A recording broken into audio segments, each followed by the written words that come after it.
All right, let's go ahead and do a couple of series questions here just to kind of refresh our memories a little bit on how to work some of these.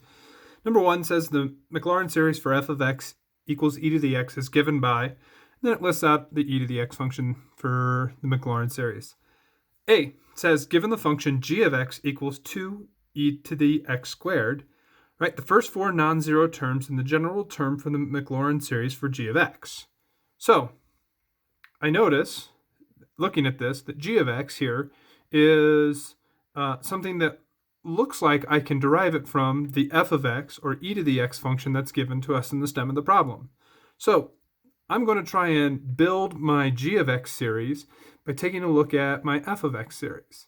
Now, it wants the first four non-zero terms, and luckily enough, it gives us the first four non-zero terms for our series. So I'm just going to go ahead and start by saying that f of x, which is, well, let's just call it e of x, actually. Our e of x approximation for the first four non-zero terms are 1 plus x squared over 2 plus x cubed over 3. So we want to try and go from this to this. Well, the first thing that I see to be able to do is to plug x squared in for x. So I can say that e to the x squared in this instance is going to be x squared plugged in for all these x values. So one will stay the same. So 1 plus x squared squared over 2 plus x squared to the third over, oops, that's 6. Should be 6, right? Excuse me. And I guess we could go ahead and simplify, right? We could call that e to the x squared equals 1 plus x squared plus, what do we have, x to the fourth over 2 plus x to the sixth over 6. Now, to complete getting to g of x, I need to multiply everything by 2. So 2 times e to the x squared is 2 plus 2x squared plus, I think my 2's will simplify out there, so I'll end up with what, x to the fourth plus x to the sixth now over 3. And that would be our g of x. All right, so let's jump down to b. B, I think, is going to ask us to use g here, so I'm going to try and leave that in the screen. It says that given the first four non-zero terms of h of x equals cosine of x, and here's h of x and the first four non-zero terms of cosine of x, we want to find g of x plus h of x. So I want to take the 2e to the x squared and add it to cosine of x. And we can do this with series, right? We can say g of x, which is 2 plus 2x squared plus x to the fourth plus x to the sixth over 3. There's our g of x from up above. And we can add it to our h of x, which is 1 minus x squared over 2 plus x to the fourth over 24 minus x to the sixth over 120. And we could combine some like terms. 2 plus 1 is 3. 2 x squareds minus 1/2 x squareds, I think, is 3/2 x squared. 1 x to the fourth and 1/24, I think that's 25/24 x to the fourth. And let's see, 120, oh man, 40. So this is what, 41/20 minus 1/120 is 39/120 x to the sixth. And I guess you could simplify that to 13/40 if you really, really wanted to. Okay. So let's go ahead and flip it over. You can see these couple other types of problems here. Number 2. I'm going to read the stem and then scroll it down a little bit for us. Function f has derivatives of all orders for all real numbers x.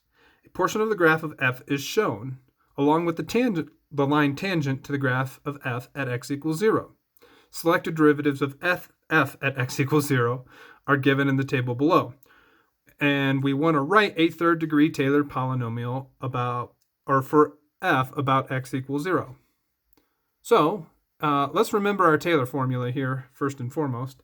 Our Taylor formula about x equals 0 is going to start with f of 0 plus f prime of 0 times x plus f double prime at 0 times x squared over 2 factorial plus f triple prime at 0 x to the third over 3 factorial.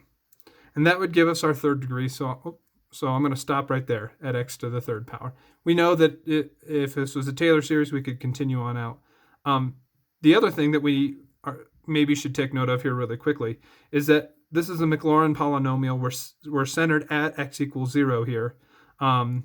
We could have the x minus our center here, right, squared, or our x minus our center cubed, which would be x minus 0.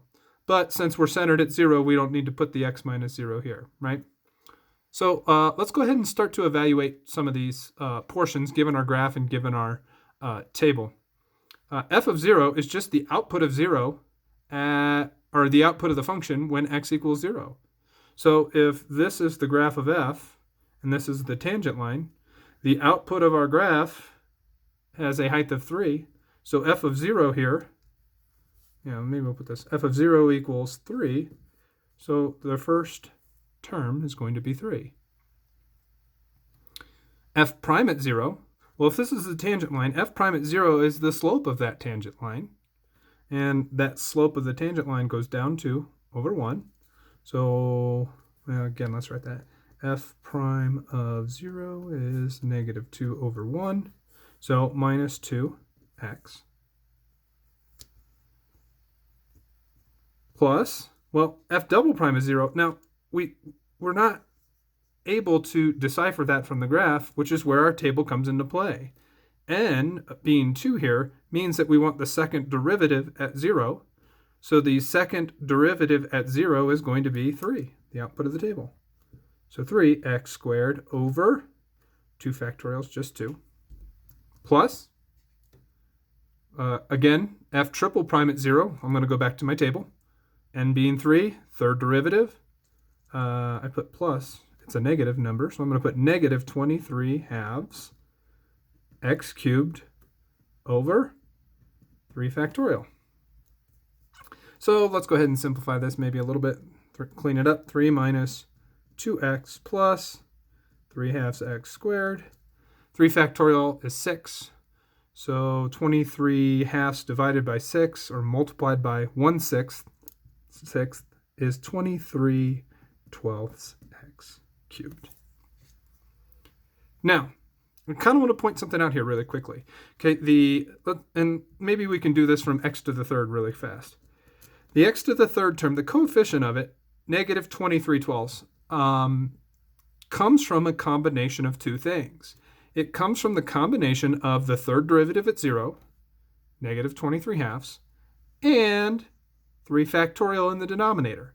Okay, that coefficient of that came from those two pieces. And I think that's going to help us when we get down here to number 3.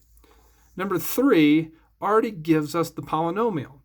All right, it says that suppose that the function f of x is approximated near x equals 0. Okay, again, Maclaurin, right? By a 7th degree Taylor polynomial. And then it gives us the polynomial. So we already have this piece that we were finding up in the first one. And now what we want to do is we want to, in letter A, find f triple prime of 0. So what we're looking for is really this piece of our Taylor polynomial, which comes from the coefficient in front of the x cubed term. So let's go down here. The coefficient in front of my x cubed term is 1/2.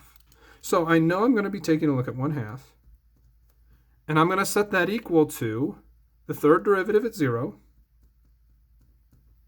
But that coefficient doesn't just come from the third derivative, right? Our negative 23 twelfths up here came from both the third derivative at 0 and the 3 factorial. because it was the third degree, or the third power. So I have to divide that by 3 factorial. The coefficient has to come from the third derivative divided by 3 factorial. Well, I'm going to do some cross multiplication here, and I'm going to call 3 factorial 6. So 6 times 1 would be 6, equals 2 times the third derivative at 0. Dividing by 2, we can see that the third derivative at 0 would be 3. All right, let's do one more. Find the 7th derivative at 0. Okay, my 7th derivative's coefficient comes from, the x to the 7th power's coefficient, 10, is going to help lead me there, equals the 7th derivative at 0 divided by, now 7 factorial because it's the 7th derivative, and multiply by 7 factorial. So the 7th derivative at 0 would be 10 times 7 factorial, and simplify to your heart's content there. All right, please reach out if you have any questions on any of these problems. I think that these are going to help on some of the series questions that you're going to be doing in the following days.